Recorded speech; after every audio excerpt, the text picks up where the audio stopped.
right, let's move on and talk about another clothing. Why are we in that? Another clothing optional book, Wolverine number 64. What do you guys think about this? Well, it was. You had to point out the fact that she was naked because I didn't really. I just It's a saw. bad sign for you. Here's It's a what's bad going sign. on, right? So Wolverine is tracking down Mystique, who, as we all know, can change shape, right? Okay. Not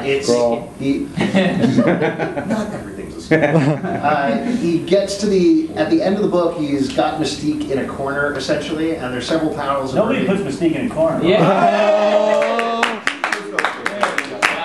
Every show we get a dirty dance. Yeah. I mean, you were on top of that, I will say. You said corner, and you were like, oh! Basically washes her clothes off, and at the end of the book, the last panel is a gigantic panel of her standing naked holding two giant. All right. Well, here's my thing. They don't. Yeah, it's ridiculous. Yeah. But it's not like she's taking clothes off because she's a shapeshifter. She was just going like this. She's always naked at the bottom. Right. Yeah. But but sometimes she has clothes on. So she was just going like this, and I didn't. I was like, maybe she's just smoothing herself out. I don't know what she's doing. But it was just like, you guys were like, she's totally naked. And I was like, That's not how we talk. Well, I was.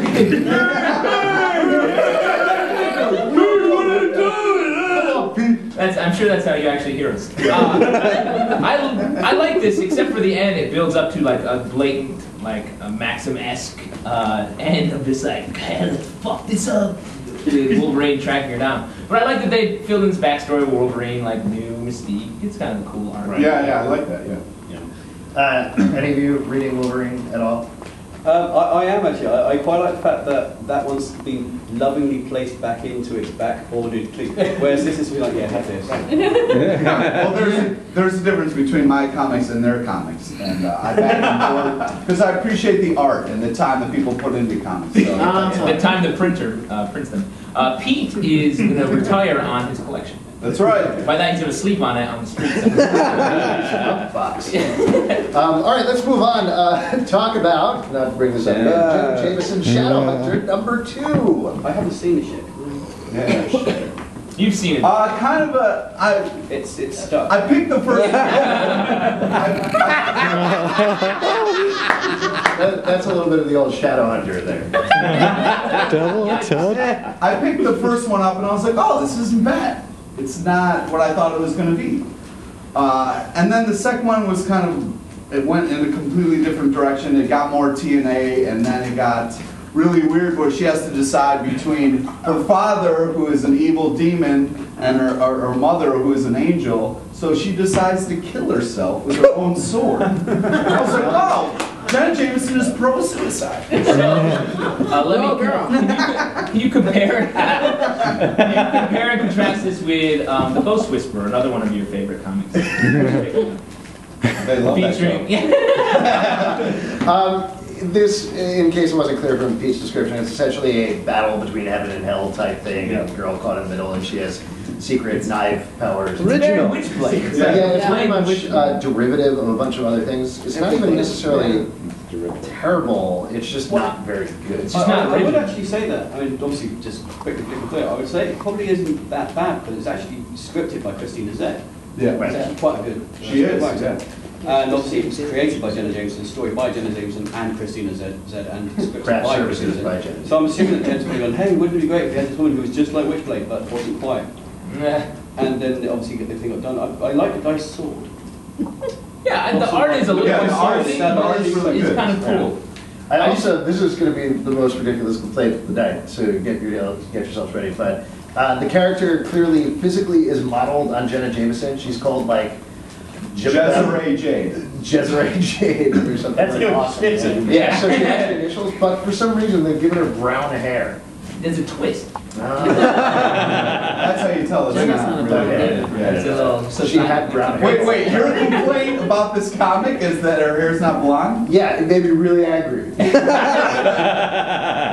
They just want you to know it's not Jenna Jameson like her autobiography.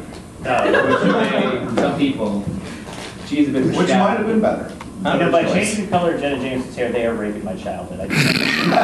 Wow! Jenna Jameson actually raped your childhood. Yikes! All right, I say touched it inappropriate. All right, let's move on and talk about the latest issue of Justice Society of America, Yes. 14. Clearly, you guys like it a lot. What did you guys think? I think it's great. I'm really impressed with how many characters there are in this, and it doesn't seem very... There's actually a new character in every single panel in the entire book. They keep adding more and more characters. Yeah. Well, I don't know about every single panel. I think that's Every other crazy. panel. Okay, yeah. But yeah, I'm impressed by the way this. There's so many people, yet it doesn't seem jumbled, and I'm always like afterwards. I'm like, oh, this is good. I'm never like, this is too much shit. Like a lot of DC books, sometimes I feel is just like there's so many people and so many different things that you may or may not know about that you sometimes feel a little lost. But in this one, it seems to hold my attention. Well, I think what's done well in this book is every detail, like every story detail, is really like understood and planned for, and so that's why he is able to support so many characters in here and have them all be a part of the story. Plus, it fits into the larger DC continuity, which is again harder. It's just a very, very solidly well done book. It's well written. It's well drawn. It's just a great package altogether, I would say.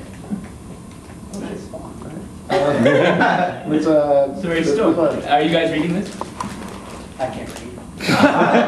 That's why you draw. Yeah. I actually liked because the big thing about this one was in fact it was actually a sand story. And one of the things when JSA first turned up, when Jeff first started doing it, he brought back character and sort of started building him on his path. And in this one, he finally started showing you what he wanted to do from the start, which I actually really like because he's one of my favourite characters. So Yeah. It's sort of like Pete was saying that there's so many different characters in this book, but he finds time for every single one of them, which is pretty incredible. So, all right, let's move on and talk about the ever controversial Amazing Spider-Man. Yeah. Justin, Brand new day. Yeah, Justin. I like this. I think it's, and I have not been as angry about the whole thing, the whole reboot and all that. Because you don't have a soul. That's why. I traded it. This though, it's starting to really be like an interesting story. Chris Bocciolo's art really helps. Yeah. Okay, how is this an interesting story? The story is that it's snowing in New York and Spider-Man doesn't have a jacket. Imagine that. Classic Spider-Man story. Yeah. I mean, he's talking to a bum who is standing next to an oil drum that's on fire. I mean, come on! That's Do you remember real. Stanley Jack Kirby, the story, it's summer and Spider-Man has a jacket. Yeah, it's like, why it's so hot? Take his jacket off. It was a great run. It's a You 12-issue. guys are making fun, but that's the goddamn story in this That comic. is not the story. Yeah? What's the story? the book teaches him a very important lesson. Yeah. The The lesson Yankee is jackets that you are can- not worth keeping. Oh! Watch yourself, Paige. Watch yourself. Nice. I agree with Oh Justin. no, that's the paper. Basically, this is the lesson that Bum taught him: is that you can pad up your spider costume to look really fat, but then one punch from a demon Mayan thing, and it all goes. Look, see? That's classic bum knowledge. Fat, thin. It's like It's great. You guys like watching comic Yeah. The art from Chris Bocciolo is incredible in this Yeah. book. It definitely, it's a little weird reading a Blizzard right now, and I know that's kind of the point, although I think the production schedule shifted it or something like that.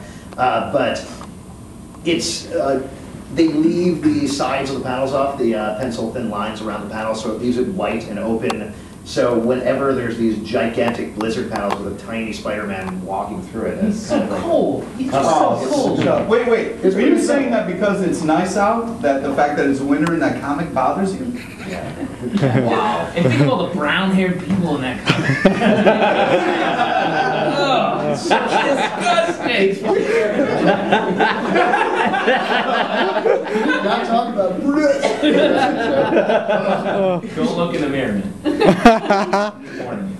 don't have mirrors in my place.